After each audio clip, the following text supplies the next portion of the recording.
और संसद में मेरे साथी श्री सी.आर. पाटिल,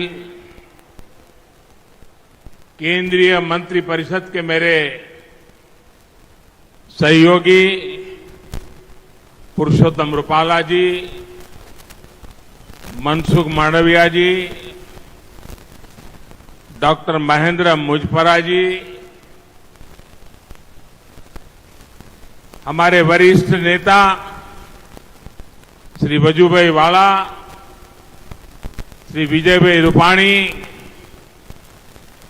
पटेल सेवा समाज ट्रस्ट के सभी ट्रस्टी, सभी दाता, विशाल संख्या में हमें आशीर्वाद देने के लिए यहां पधारे हुए पूज्य संतगण, गुजरात सरकार के अन्य मंत्रीगण, सांसदगण, विधायकगण और इतनी गर्मी के बावजूद भी आटकोट में इतनी बड़ी संख्या में आशीर्वाद देने के लिए आए हुए मेरे प्यारे भाइयों और बहनों,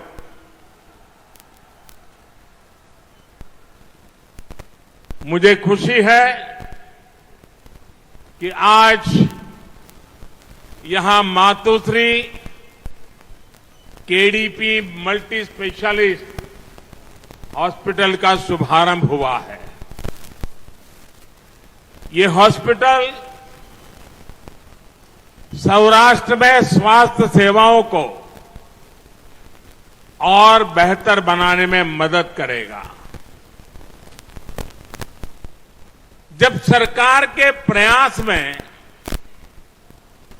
जनता का प्रयास जुड़ जाता है तो सेवा करने की हमारी शक्ति भी अनेक गुना बढ़ जाती है। राजकोट में बना यह आधुनिक अस्पताल एक इसका बहुत बड़ा उत्तम उदाहरण है। भाइयों और बहनों, केंद्र में भाजपा के नेतृत्व वाली एनडीए सरकार राष्ट्र सेवा के 8 साल पूरे कर रही है।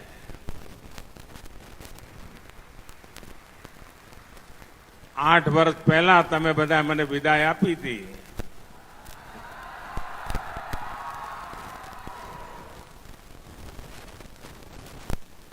પરંતુ તમારો પ્રેમ વધતો જ જાય છે।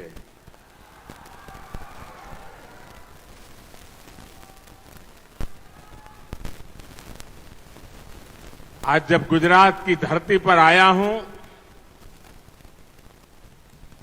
तो मैं सर झुका करके गुजरात के सभी नागरिकों का आदर करना चाहता हूं। आपने मुझे जो संस्कार दिए, आपने मुझे जो शिक्षा दी, आपने जो मुझे समाज के लिए कैसे जीना चाहिए,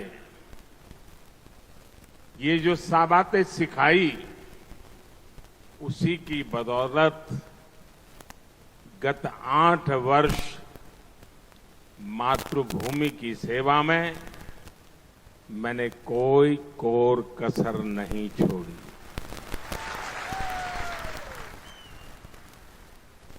ये आप ही के संस्कार है, इस मिट्टी के संस्कार है। पूज्य बापू और सरदार वल्लभ भाई पटेल की इस पवित्र धरती के संस्कार है कि 8 साल में गलती से भी ऐसा कुछ नहीं होने दिया है, न ऐसा कुछ किया है जिसके कारण आपको या देश के किसी नागरिक को अपना सर झुकाना पड़े। इन वर्षों में हमने गरीब की सेवा, सुशासन, और गरीब कल्याण को सर्वोच्च प्राथमिकता दी है। सबका साथ, सबका विकास, सबका विश्वास और सबका प्रयास, इस मंत्र पर चलते हुए हमने देश के विकास को नई गति दी है। इन 8 सालों में हमने पूज्य बापू और सरदार पटेल के सपनों का भारत बनाने के लिए ईमानदार प्रयास किए हैं। पूज्य बापू एक ऐसा भारत चाहते थे जो हर गरीब, दलित, वंचित, पीड़ित, हमारे आदिवासी भाई बहन, हमारी माताएं बहनें, उन सबको सशक्त करे। जहां स्वच्छता और स्वास्थ्य जीवन पद्धति का हिस्सा बने, जिसका अर्थतंत्र स्वदेशी समाधानों से समर्थ हो। साथियों, 3 करोड़ से अधिक गरीबों को पक्के घर, 10 करोड़ से अधिक परिवारों को खुले में शौच से मुक्ति, 9 करोड़ से अधिक गरीब बहनों को धुएं से मुक्ति, 2.5 करोड़ से अधिक गरीब परिवारों को बिजली कनेक्शन, 6 करोड़ से अधिक परिवारों को नल से जल, 50 करोड़ से अधिक भारतीयों को 5 लाख रुपए तक मुफ्त इलाज की सुविधा। ये सिर्फ आंकड़े नहीं है मेरे भाइयों बहनों, ये सिर्फ आंकड़े नहीं है, बल्कि गरीब की गरिमा सुनिश्चित करने के हमारे कमिटमेंट के ये प्रमाण है, प्रमाण साथी। भाइयों और बहनों, गरीबों की सरकार होती है तो कैसे उसकी सेवा करती है, कैसे उसे सशक्त करने के लिए काम करती है, ये आज पूरा देश देख रहा है। 100 साल के सबसे बड़े संकट काल में, कोरोना महामारी के इस समय में भी देश ने ये लगातार अनुभव किया है। महामारी शुरू हुई तो गरीब के सामने खाने पीने की समस्या हुई तो हमने देश के अन्न के भंडार देशवासियों के लिए खोल दिए।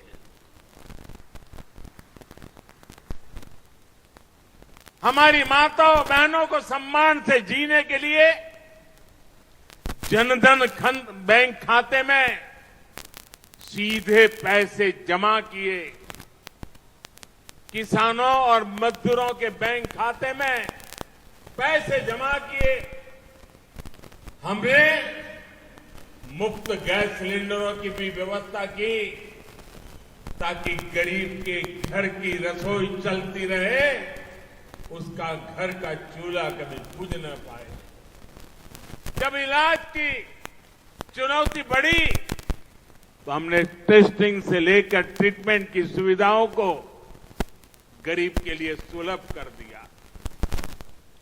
जब वैक्सीन आई तो हमने सुनिश्चित किया कि हर भारतीय को वैक्सीन लगे, मुफ्त लगे।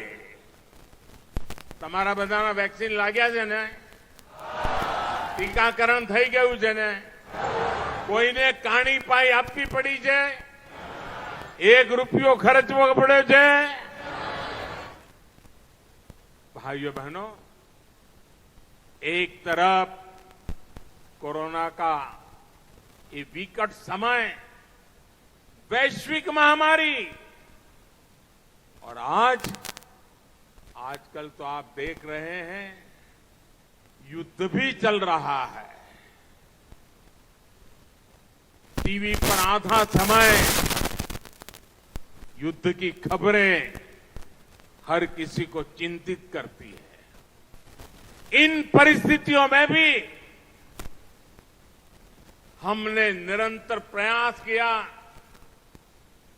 कि हमारे गरीब भाई बहन को, हमारे मिडिल क्लास को, मध्यम वर्ग के भाई बहनों को मुश्किल का सामना करना न पड़े માટે ભણી શકે। આવડું મોટું ગુજરાત 2001 પહેલા 1100 બેઠક। અને તમને જાણીને આનંદ થશે ભાઈઓ કે આજે સરકારી અને પ્રાઇવેટ મેડિકલ કોલેજો મળીને 30 મેડિકલ કોલેજ એકલા ગુજરાતમાં છે। અને એટલું જ નહીં, ગુજરાતમાં પણ અને દેશમાં પણ દરેક જિલ્લામાં એક મેડિકલ કોલેજ બનાવવાની ઈચ્છા છે। એમબીબીએસ અને પીજી એની મેડિકલ સીટો એક જમાનામાં 1100, આજે 8000 સીટો છે। 8000 ભાઈઓ બહેનો। અને એમાં પાછું આપણે નવી હિંમત કરી છે। તમે મને કહો, ગરીબ મા બાપને પણ દીકરો કે દીકરી ડોક્ટર બને એવી ઈચ્છા થાય કે ના થાય? જરા કહો તો ખબર પડે। થાય કે ના થાય? થાય કે ના થાય? પણ હવે એને પેલો પૂછે કે તમે અંગ્રેજી માધ્યમમાં ભણ્યા હતા કે ગુજરાતી માધ્યમમાં? હવે તમે અંગ્રેજી માધ્યમમાં ભણ્યા હો તો ડોક્ટર બનવાનો દરવાજો ખુલે। તમે ગુજરાતી માધ્યમમાં ભણ્યા હો તો તમે ડોક્ટરનો દરવાજો બંધ। હવે આ અન્યાય છે કે નહીં? અન્યાય છે કે નહીં ભાઈ? આપણે નિયમ બદલ્યો અને નક્કી કર્યું કે ડોક્ટર થવું હોય, એન્જિનિયર થવું હોય, માતૃભાષામાં ભણીને પણ થઈ શકાય અને લોકોની સેવા કરી શકાય। સાથીઓ, ડબલ એન્જિનની સરકાર, ડબલ લાભ તો હોય જ, હોય કે ના હોય? અને આપણા ગુજરાતવાળાને સમજાવવું પડે કે મોસાળમાં જમણ હોય ને માં પીરસનારી હોય। હવે આનો કઈ અર્થ સમજાવવો પડે ભાઈ? આ ડબલ એન્જિનની સરકારે ગુજરાતના વિકાસને નવી ઊંચાઈ પર પહોંચાડવા માટેનું કામ આપ્યું છે ભાઈ। વિકાસની આડેની બધી અડચણો દૂર કરી છે અને એનો લાભ, તેજ ગતિથી વિકાસનો લાભ આજે એનો ગુજરાતને મળી રહ્યો છે। 2014 પહેલા ગુજરાતમાં એવા અનેક પ્રોજેક્ટ હતા કે દિલ્હીમાં એવી સરકાર હતી કે અહીંથી પ્રોજેક્ટ જાય ને તો એમને પ્રોજેક્ટ નહોતો દેખાતો, એમને અંદર મોદી જ દેખાય। અને એવું મગજ ફટકે, તરત જ કેન્સલ, રિજેક્ટ, કેન્સલ, રિજેક્ટ, બધા કામોને તાળા મારી દીધા હતા। એટલી બધી ઉદાસીનતા। આપણી માં નર્મદા, તમે વિચાર કરો, આ નર્મદા માને રોકીને બેઠા હતા। આ સરદાર સરોવર બાંધ બાંધવા માટે આપણે ઉપવાસ પર ઉતરવું પડ્યું હતું, યાદ છે ને સાથીઓ? અને ઉપવાસે રંગ લાયા કે સરદાર સરોવર બાંધ બની ગયો, સૌની યોજના બની ગઈ અને નર્મદા માતા કચ્છ કાઠિયાવાડની ધરતી પર આવીને આપણું જીવન ઉજાળવા માંડી પડી। માત્ર આ કામ થાય છે આપણે ત્યાં। અને હવે તો સરદાર સરોવર બંધ, સરદાર વલ્લભભાઈ પટેલ